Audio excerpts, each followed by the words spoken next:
Okay, so welcome again. Today, now we are going to discuss Robert Frost, and Robert Frost is in also TGTP syllabus. So let's start Robert Frost. First of all, we must deal with his timing. Okay, Robert Frost was born in 1874. Born 1874, and he died in 1963. 1963. Clear? And complete name is Robert Lee Frost. Robert Lee. Clear? Robert Lee Frost. इनका जो birth है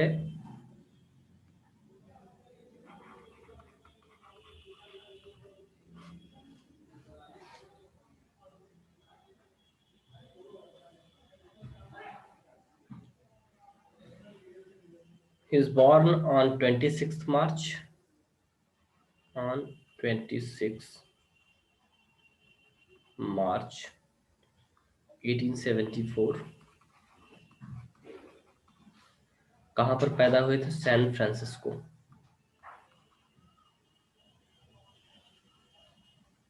San Francisco.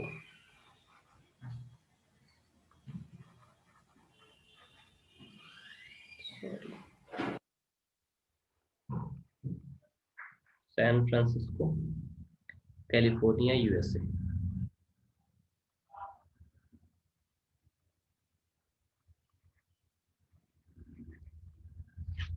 Clear? Death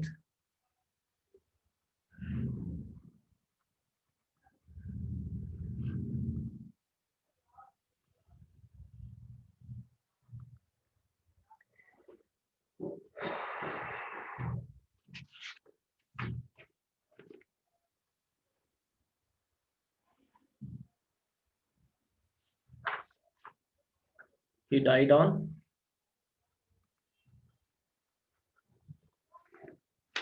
January 29,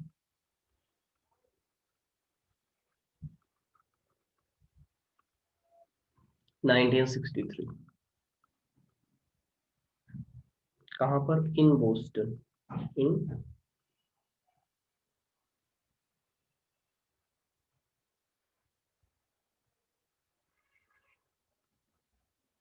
Boston. ठीक है. And buried eight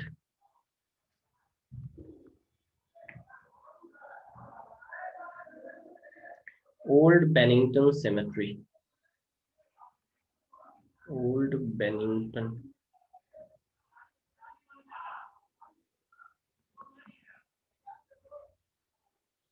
Bennington cemetery.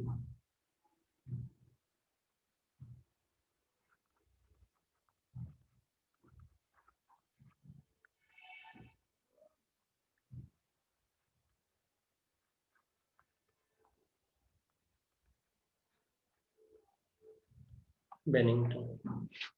ठीक है. थोड़ा सा parentage भी लिखते हैं. Father William Prescott Frost.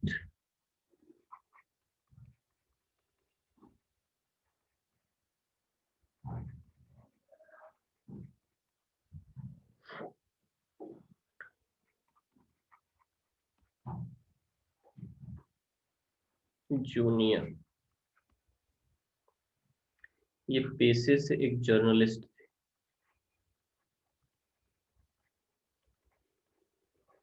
ठीक है. Mother Isabel Moody.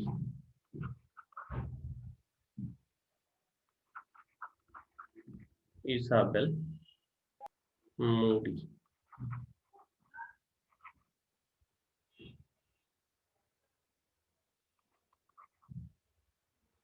ठीक है, Isabel Moody.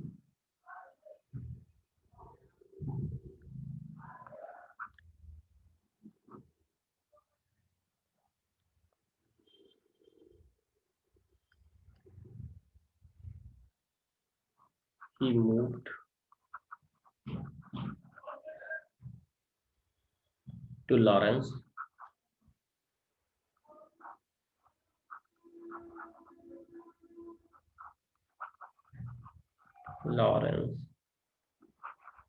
from his birthplace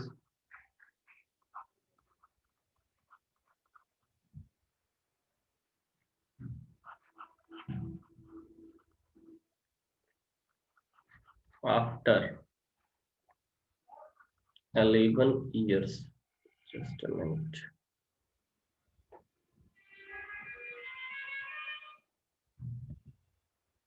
After 11 years. Sorry. After 11 years.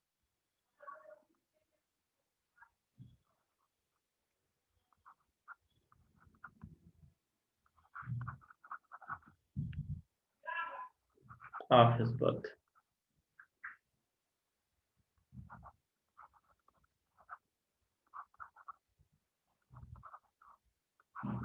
When his father died.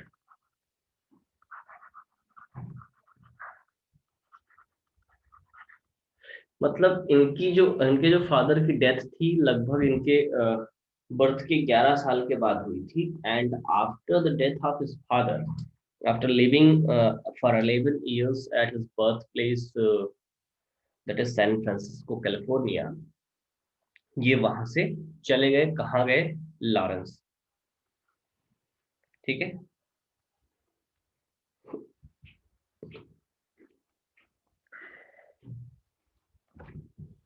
he continued his studies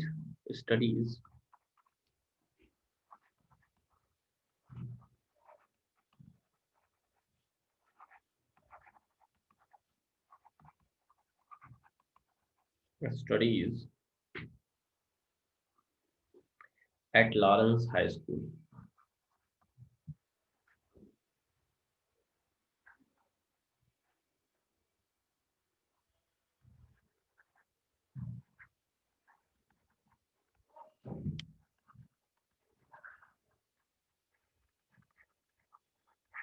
देखिए, नेट के एग्जाम के पर्पज से ये जो छोटे छोटे पॉइंट्स हैं ये बहुत इंपॉर्टेंट नहीं है, लेकिन जो टीजीटी पीजीटी के सिलेबस में ये है, इसलिए थोड़ा सा इसको हम यहाँ पर डिटेल करते रहे।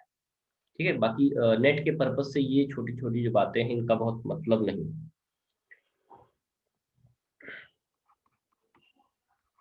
Mother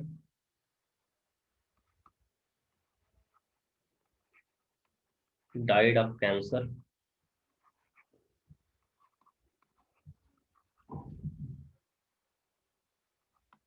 in 1900। ठीक, यहाँ से आपको एक जो ग्रामर का भी रूल है वो भी याद आ जाना चाहिए कि डाइट के साथ हमेशा जब कोई रोग का नाम दिया हो तो जो प्रपोजिशन का यूज होता है ऑफ का यूज होता है, जैसे died of cancer, died of cholera, died of tuberculosis. तो मरने के लिए किसी रोग का नाम आता है तो उस रोग के नाम से पहले क्या यूज करते हैं? ऑफ का। क्लियर? नेक्स्ट पॉइंट पर बात करते हैं।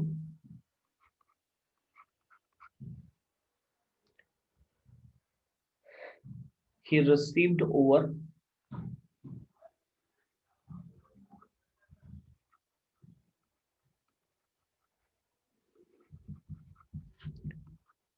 40 honorary degrees।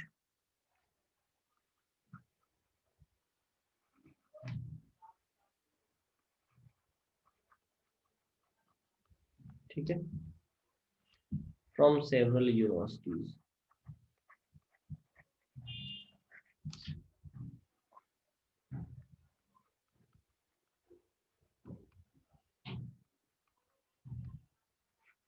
ये बात ध्यान में रखिएगा।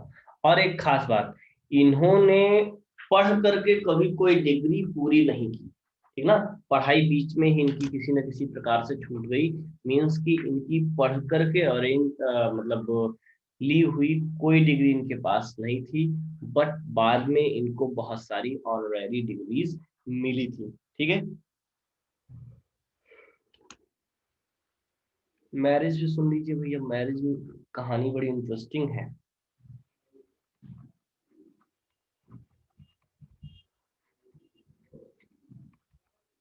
मैरिज किससे हुई थी? नाम था उसका एलिनार वाइट, ELINOR, एलिनार वाइट।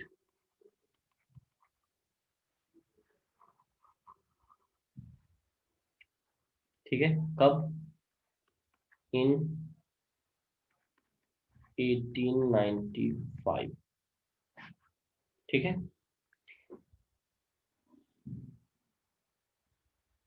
तो इनकी जो इसकी मैरिज की कहानी है, जो एलिनार वाइट है इन्हीं के साथ पढ़ा करती थी, and he proposed Elinor for marriage, but at first she rejects. ठीक है, पहले पहले तो उसने जो है रिजेक्ट कर दिया, but after some time he again proposed for marriage, and at the second proposal she accepted and they got married। ठीक है, तो पहली बार इन्होंने प्रपोजल को रिजेक्ट कर दिया था, बाद में फिर से इन्होंने मैरिज के लिए यस बोल दिया। ठीक है, इनकी कहानी थोड़ा सा एक सैड बात है, जो कि इनके कई सारे बच्चे जो है मरे थे, लेकिन जो है सिंपली एक बात याद रखिएगा कि दे टुगेदर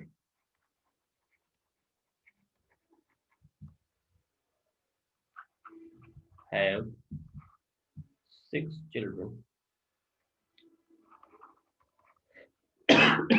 सॉरी, ठीक ना।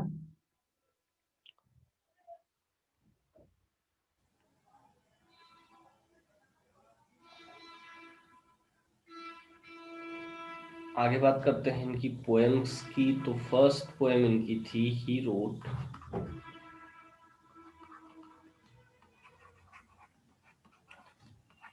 हिज फर्स्ट पोएम, एक minute, sorry, okay, his first poem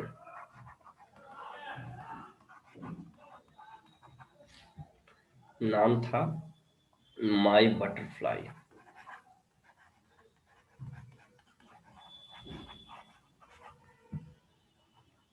my butterfly, ठीक है, तो ये इनकी पोएम का नाम है, पहली पोएम है। It was sold for $15। ये डॉलर का सिंबल यू बनाइएगा, थोड़ा सा कम सही बना भाई, ये डॉलर है। ठीक है, $15। ठीक है, $15 के लिए इन्होंने अपनी ये पोएम एक मैगजीन को बेच दी थी। ठीक है, तो $15 इनको पहली पोएम के लिए मिले थे।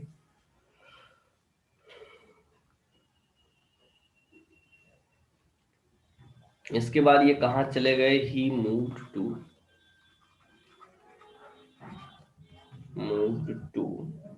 New Hampshire.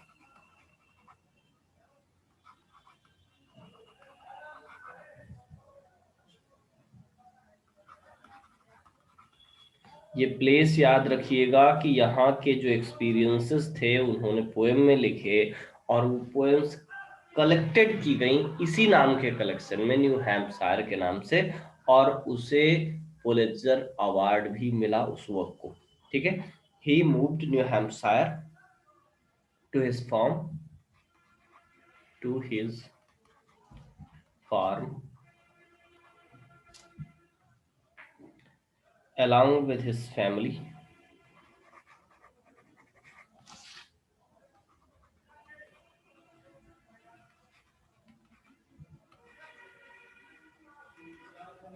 फैमिली।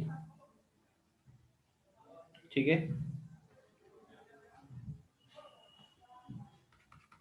इसके बाद क्या हुआ? he moved England या he went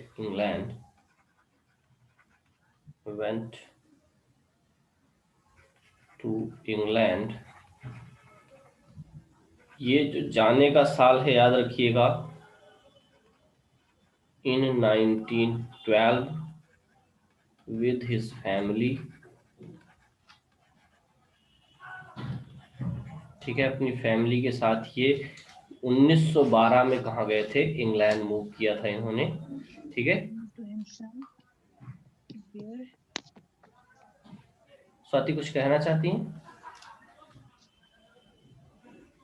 ठीक है, अपनी फैमिली के साथ 1912 में ये मूव की थी। कितने समय तक के लिए थे ये बात और जरूरी है।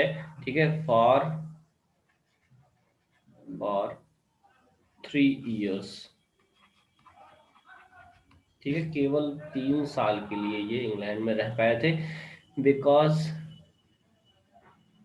प्रोफॉर्म, ये क्या है सर, प्रोफॉर्म कहाँ लिखा है भाई?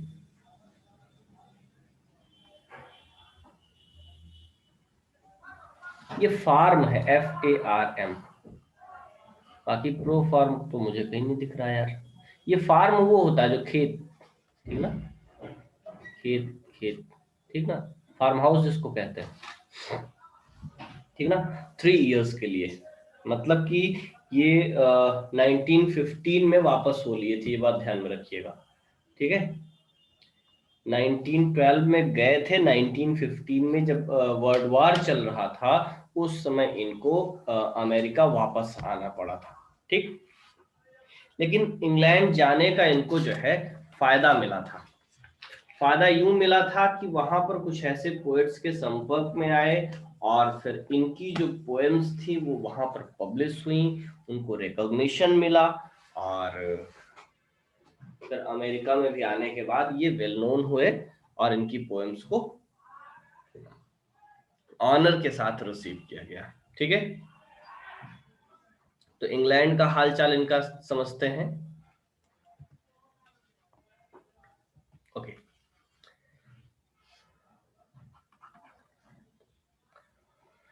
इन इंग्लैंड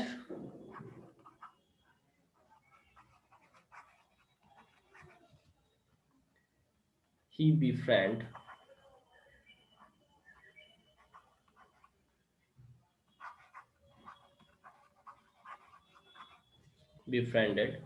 तो देखिए इनकी मित्रता किससे किससे हुई, इनके नाम इंपॉर्टेंट हैं।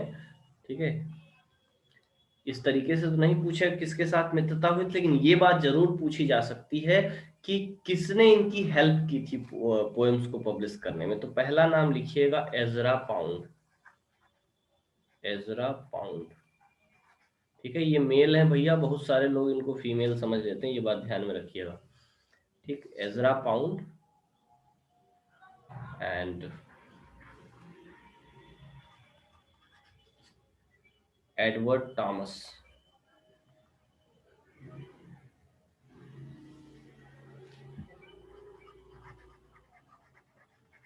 एडवर्ड थॉमस,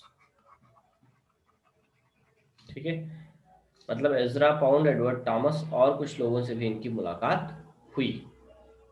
इन लोगों, विशेष ये 2 लोग थे। ठीक है, who helped him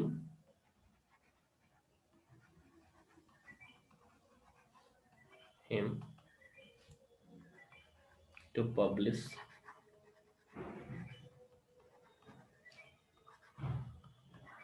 his works।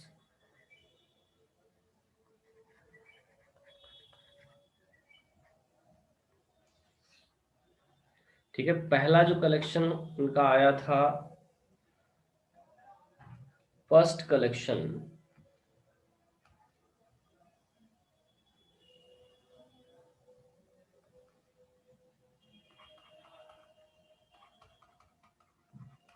First collection, जो पहला कलेक्शन था उसका नाम था a boy's will. A boy's will,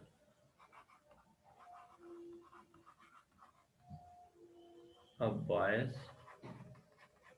bill publish कब हुआ था, 19 13 में, मतलब 1912 में ये इंग्लैंड गए थे और नेक्स्ट ईयर इनका जो वर्क है पहला कलेक्शन वो पब्लिश हुआ था। ठीक है, और ये फर्स्ट पब्लिश्ड कलेक्शन है इनका। तो इसके विषय में दो बातें, एक लिख लीजिए कि इसका ये जो टाइटल है, थोड़ा सा फिर से कलर हम लोग वापस आते हैं ब्लैक पर। ठीक है, title has been taken from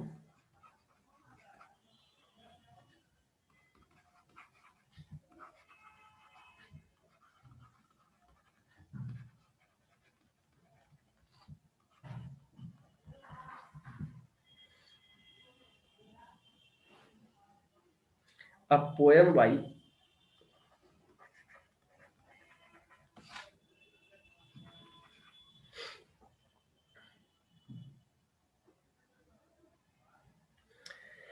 H.W. Longfellow।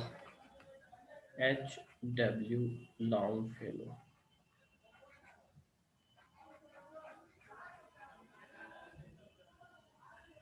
ठीक है, इस पोएम का टाइटल था, titled my last youth, my last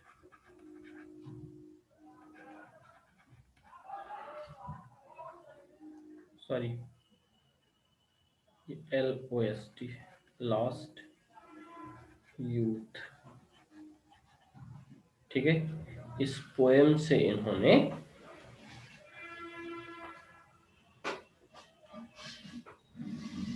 title लिया था। लाइन कौन सी थी, लाइन भी आप देख लीजिए, line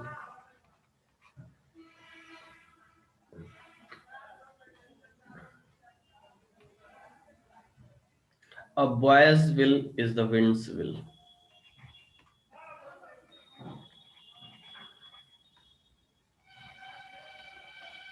Will is the wind's will।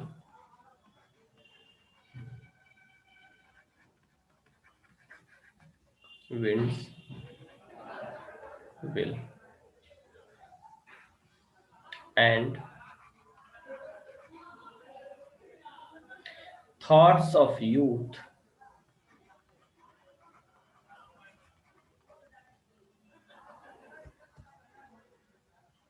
thoughts of youth are long long thoughts।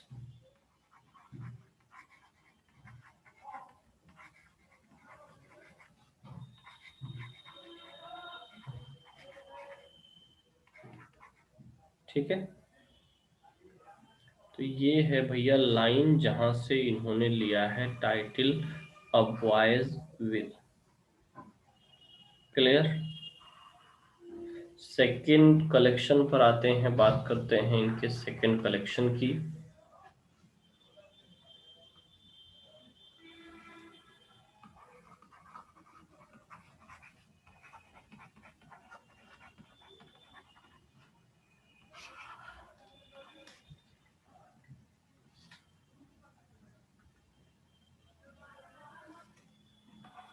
जो दूसरा इनका कलेक्शन था उसका नाम था नॉर्थ ऑफ बोस्टन।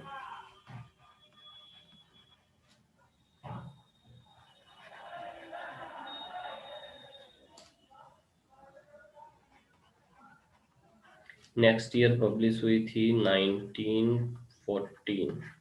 ठीक है, और उसी के बाद इन्होंने इंग्लैंड छोड़ दिया था। तो यहाँ पर ध्यान दीजिए कि इसमें कलेक्शन में कितनी पोएम्स हैं, और कलेक्शन ऑफ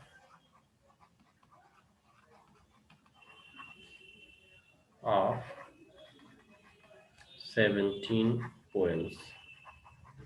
क्लियर। नेक्स्ट देखते हैं,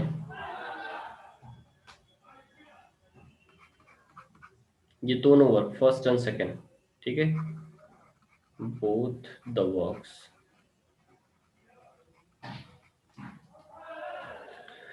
were again published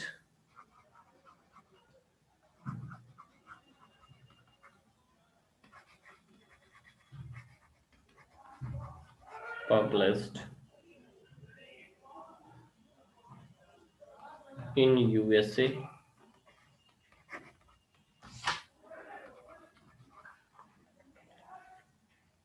by Henry Hart and Company.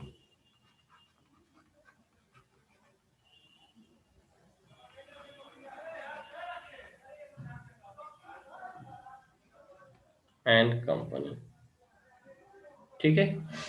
तो ये कंपनी का नाम कभी कभार पूछ लेता है, वैसे इतना जरूरी नहीं है, इतना इम्पोर्टेंट भी नहीं है। तो यूएसए में इसका रिपब्लिकेशन हुआ था, ये चीज याद रखना जरूरी है, ठीक है। तो नेक्स्ट ईयर लौट आए थे, फ्रॉस्ट रिटर्न अमेरिका, यूएसए, ठीक है, due to world war one, due to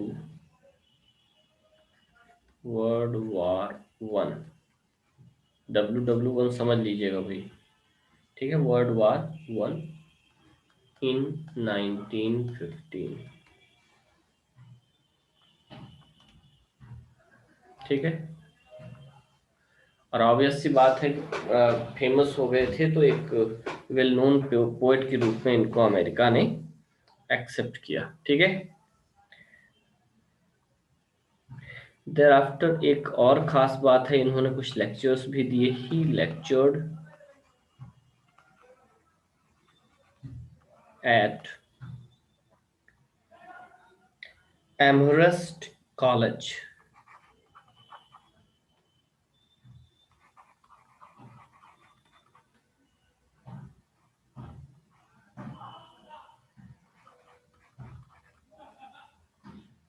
बहुत ही रेपुटेड कॉलेज है ये अपने आप में, एमहर्स्ट कॉलेज, ठीक है।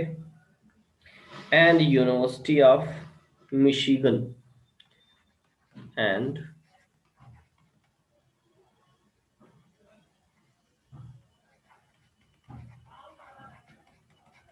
यूनिवर्सिटी ऑफ मिशिगन, CHIGAN, ठीक है, यूनिवर्सिटी ऑफ मिशिगन, ठीक है। इन दो जगहों पर इन्होंने लेक्चर्स भी दिए, कब से कब तक, फ्रॉम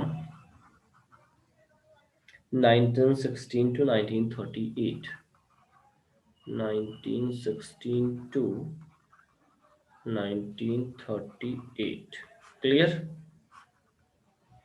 ये हुई बात। इनको पुलित्जर अवार्ड भी मिला था, कितना मिला था भैया,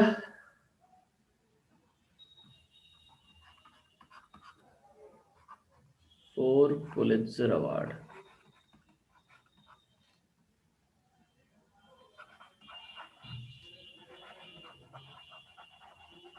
किसी को पता है किस किस फील्ड में दिया जाता है पुलित्जर अवार्ड, एनीवन?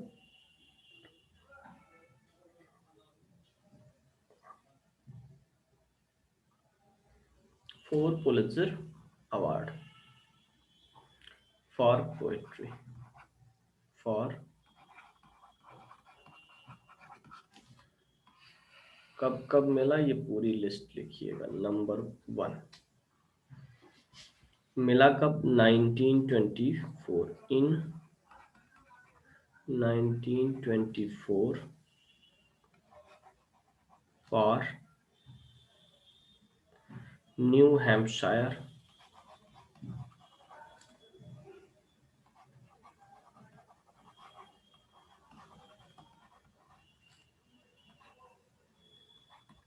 नाइनटीन 23। देखिए न्यू हैम्पशायर इनका कलेक्शन मैंने जो बताया 1922 में, 23 में पब्लिश हुआ था, और 1924 में इन्हें पुलित्जर अवार्ड मिला इस पोएट्री कलेक्शन के लिए। अब एक फैक्ट और जान लीजिए कि पुलित्जर अवार्ड क्या है। पुलित्जर अवार्ड अमेरिका का, यूएसए का एक बहुत ही प्रतिष्ठित अवार्ड है, प्रतिष्ठित प्राइज है, जो कई फील्ड्स में दिया जाता है। जैसे लिटरेचर में कई फील्ड्स में, Pulitzer award for poetry, drama and fiction, ठीक है, इन तीन का अलग अलग दिया जाता है लिटरेचर में।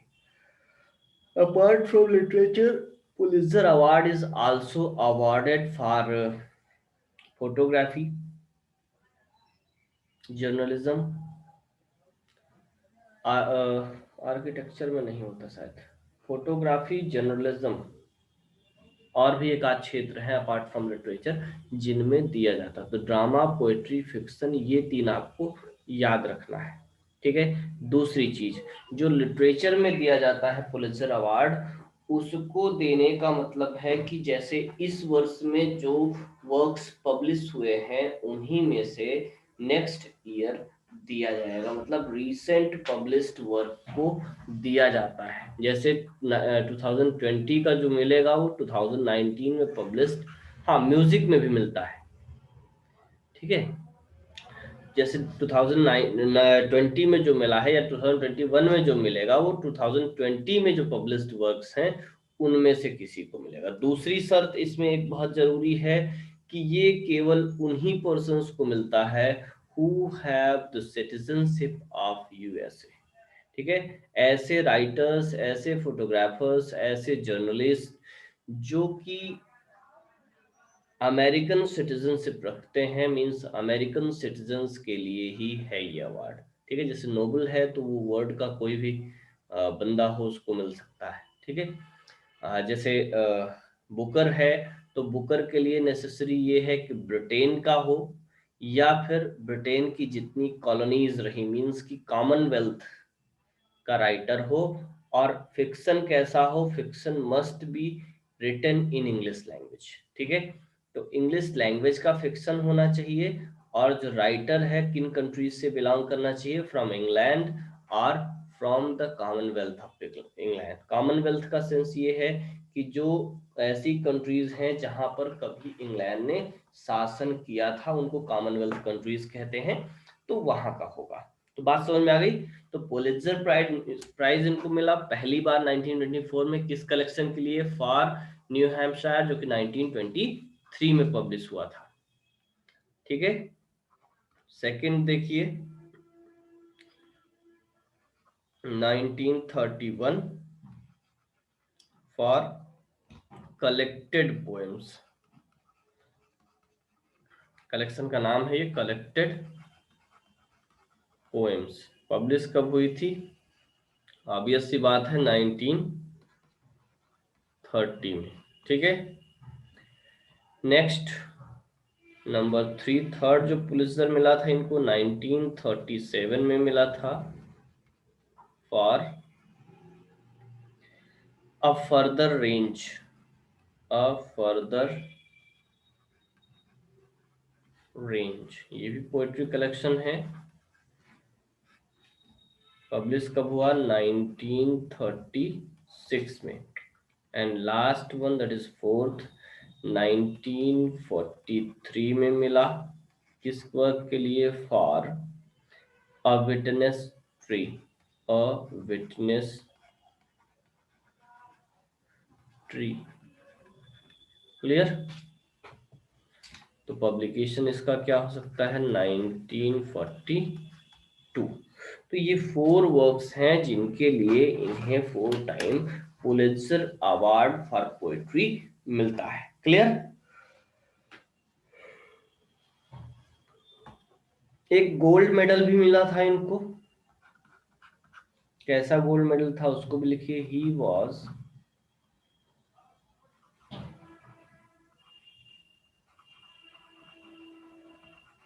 awarded with the Congressional Gold Medal.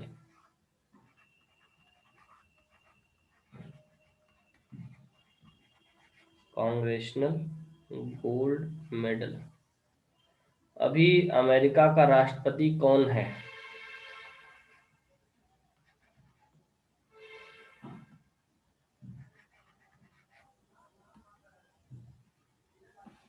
कब मिला था, इन 1960। कौन सा गोल्ड मेडल था, द कांग्रेशनल गोल्ड मेडल। ठीक है। तो ये चीज याद रखना है। भाई अमेरिका का राष्ट्रपति कौन है इस समय,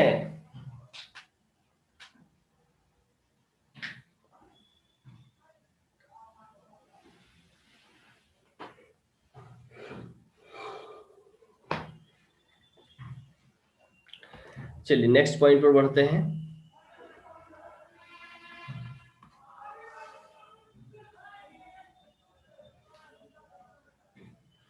देखिए जो बाइडेन सही है लेकिन पूरा सही नहीं है। अभी तो प्रेसिडेंट है कौन महोदय, जो पहले थे ट्रम्प चचा, ठीक है। प्रेजेंटली जो प्रेसिडेंट है, the present president is Trump, ठीक है, डोनाल्ड ट्रम्प। बिकॉज कि अभी जो बाइडन ने अपनी शपथ नहीं ली है, जिसको इनॉग्रेशन सेरेमनी कहते हैं, वो नहीं हुआ है। तो अभी तो मीन्स ट्रम्प माने जाएंगे, क्योंकि उन्होंने अभी शपथ नहीं ली, उनका कार्यकाल अभी स्टार्ट नहीं हुआ।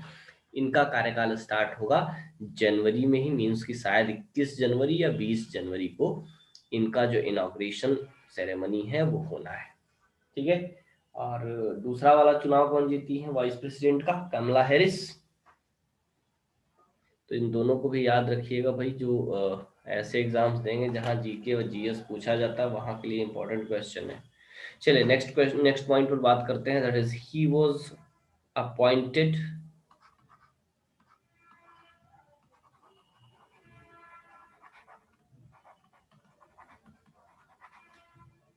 द पोएट लॉरिएट,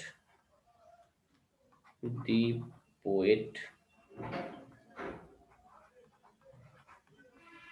लॉरिएट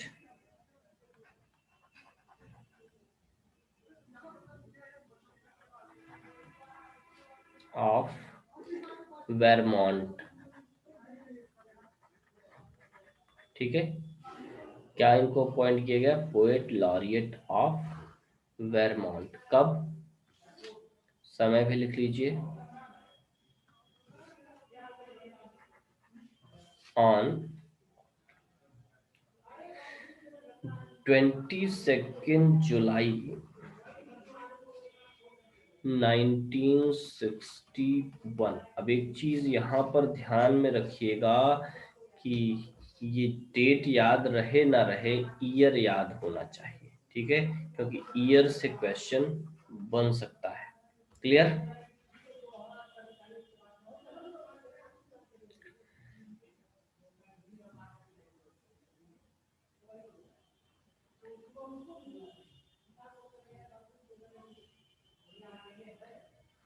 अच्छा, एक खास बात है, he was invited, he was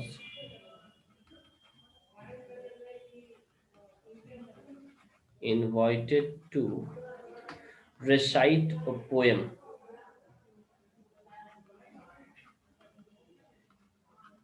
recite समझते हैं, पढ़ना, कविता पाठ, ठीक है, a poem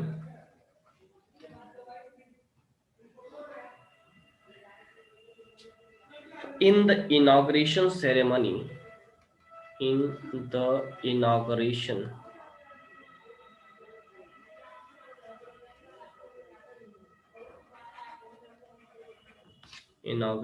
ceremony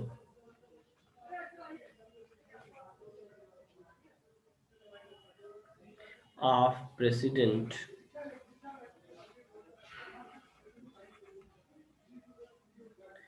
John F. Kennedy,